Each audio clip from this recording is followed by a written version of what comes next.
Bon début de semaine à toutes et à tous et bienvenue sur Sika TV et dans le journal de l'économie. Le déficit budgétaire du Ghana suscite les inquiétudes de la Banque centrale. Elle s'alarme de la persistance des déséquilibres.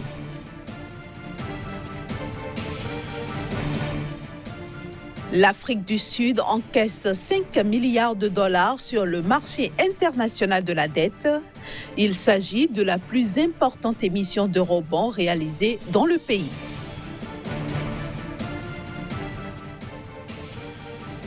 Enfin, le Soudan entend négocier auprès de la Banque mondiale un financement de 2 milliards de dollars.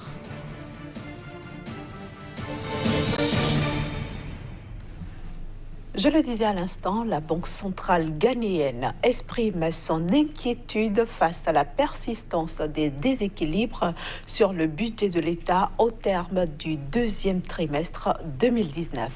Selon cette banque centrale, la situation budgétaire reste préoccupante et des efforts supplémentaires sont nécessaires pour combler la hausse du déficit.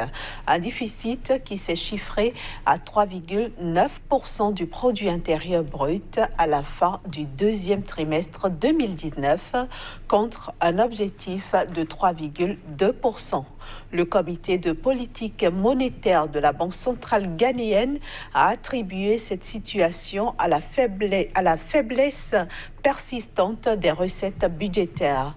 En effet, des statistiques provisoires du gouvernement sur le budget révèlent qu'entre janvier et juillet 2019, les recettes globales, y compris les dons, se sont élevées à 26,8 milliards de cédis ghanéens contre un objectif envisagé de 31,8 milliards de cédis, ce qui impose au gouvernement ghanéen de faire de difficiles ajustements des dépenses afin de contenir au maximum son déficit.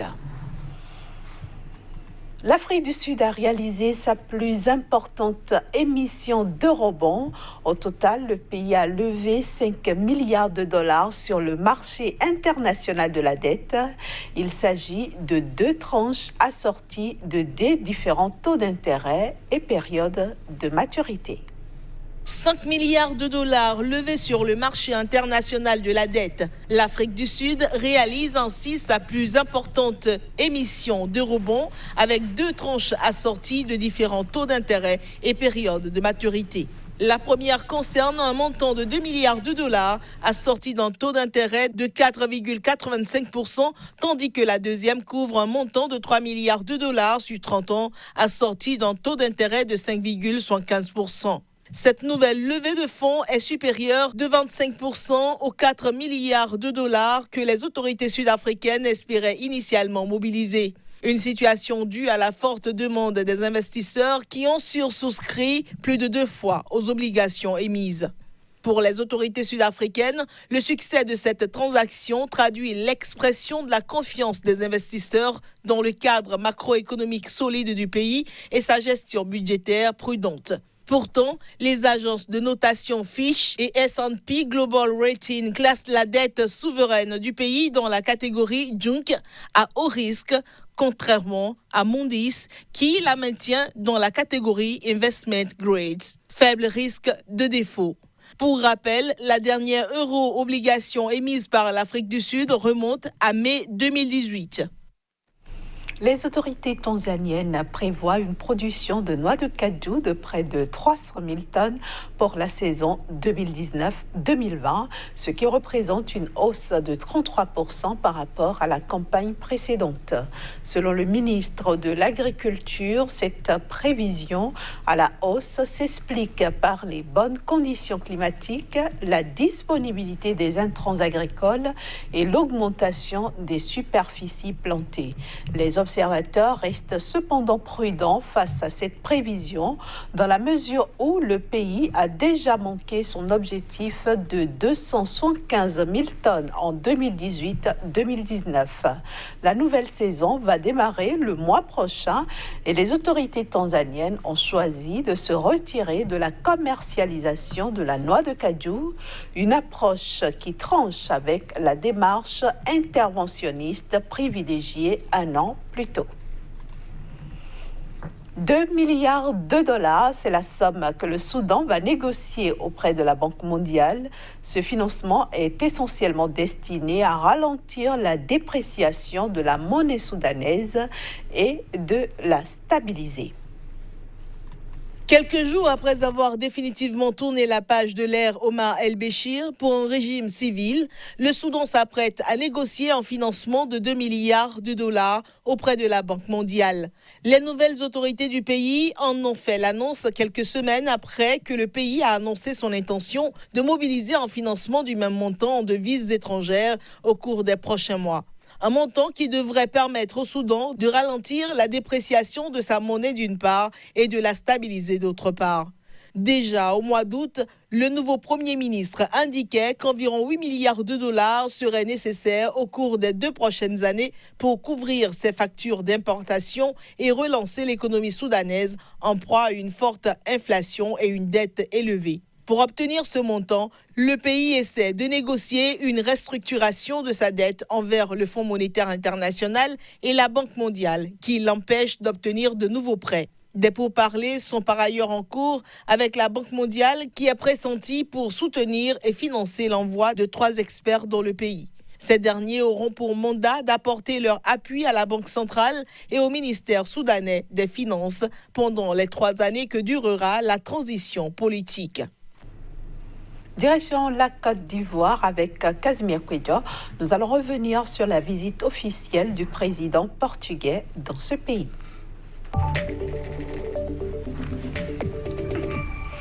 Bonjour Casimir Kouedio et bienvenue à vous. Bonjour Inès. Alors que retenir des relations économiques entre la Côte d'Ivoire et le Portugal?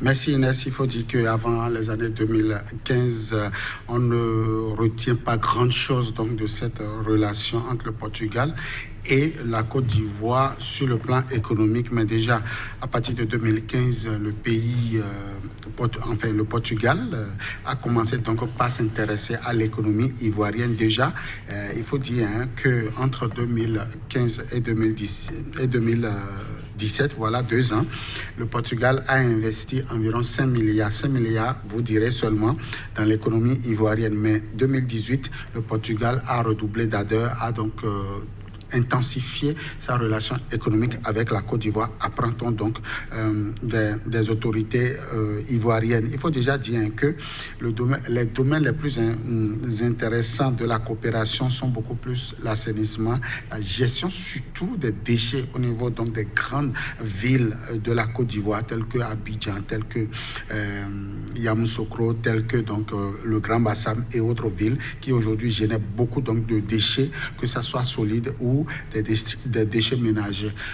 À cela, le partenaire portugais vient aussi dans l'industrialisation, surtout en ce qui concerne donc la métallurgie et les BTP, les matériaux de construction. Voilà les domaines qui ont intéressé donc le Portugal.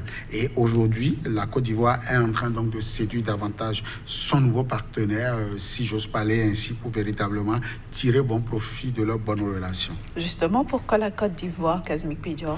Pourquoi la Côte d'Ivoire? Pourquoi pas le Burkina Faso? Pourquoi pas le Bénin? Pourquoi pas le Togo? Oui, c'est une question stratégique. Il faut déjà dire que la Côte d'Ivoire, c'est le leader économique donc de l'espace UEMOA. La Côte d'Ivoire aujourd'hui a beaucoup d'atouts que certainement d'autres pays comme donc le Niger, comme le Burkina Faso n'ont pas.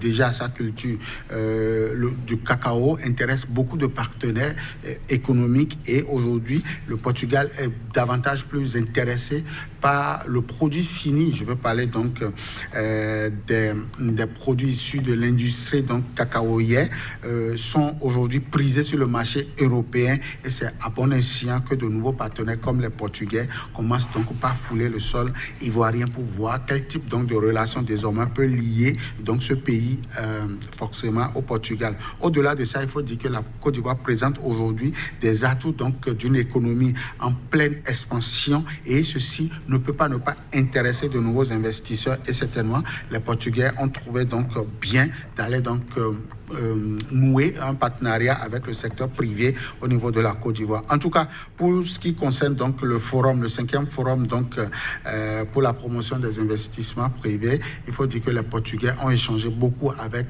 le patronat ivoirien, mais aussi avec donc la chambre de commerce, enfin la chambre consulaire ivoirienne pour véritablement voir en quoi donc ce pays peut déjà renforcer son partenariat. Voilà un peu ce qui peut justifier donc la présence du Portugal au niveau donc de la Côte d'Ivoire. Il ne faut pas oublier, la Côte d'Ivoire aujourd'hui est à la recherche donc d'investisseurs pour véritablement relancer son programme national de développement 2016-2020. Mais est-ce que véritablement la Côte d'Ivoire a besoin du Portugal ? À première vue, avec une coopération en 2015 et 2019, enfin au premier trimestre 2019, qui se chiffre autour de 38 milliards seulement, on pourrait dire que le Portugal n'intéresse pas trop la Côte d'Ivoire. Mais au-delà de ça, il faut dire que nul n'est de trop, enfin, aucun pays occidental n'est de trop dans la coopération désormais entre l'Afrique, entre les pays africains et surtout les pays à forte économie, à forte valeur du produit intérieur brut intéressent beaucoup plus les Européens. Et donc oui, on pourrait loucher aussi du côté du Portugal. Pourquoi pas pour voir si véritablement il y a encore quelques liasses d'euros que le Portugal pourra investir au niveau de l'industrie ivoirienne et je crois que les relations sont beaucoup plus dans ce sens. D'ailleurs, le président ivoirien également a rendu visite à son homologue pour véritablement voir dans quel domaine donc son pays pourra donc coopérer avec le Portugal pour relancer donc la question de l'économie au niveau donc du continent africain. Alors, quels sont les secteurs qui intéressent le Portugal en Côte d'Ivoire ?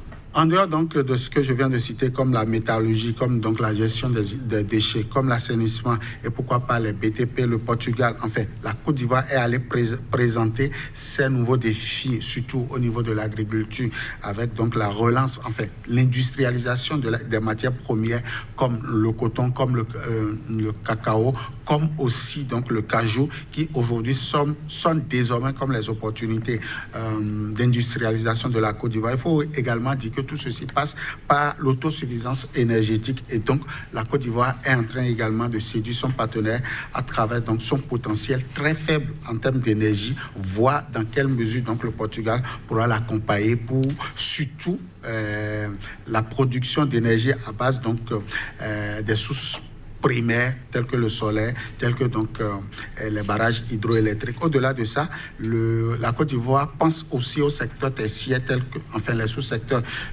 technologie de l'information et de la communication, le transport et le tourisme aujourd'hui sont donc les sous-secteurs qui sont donc en nette promotion au niveau de la Côte d'Ivoire avec ses nouveaux partenaires. Donc tout ceci, on pourra voir si d'ici 2020, enfin d'ici juin 2020, si la Côte d'Ivoire pourra donc décrocher quelques donc attentions au niveau du Portugal, ne serait-ce que pour relancer le secteur, les différents secteurs que je viens de citer. Merci beaucoup Kazmi Pédia et bonne semaine à vous. À vous de même.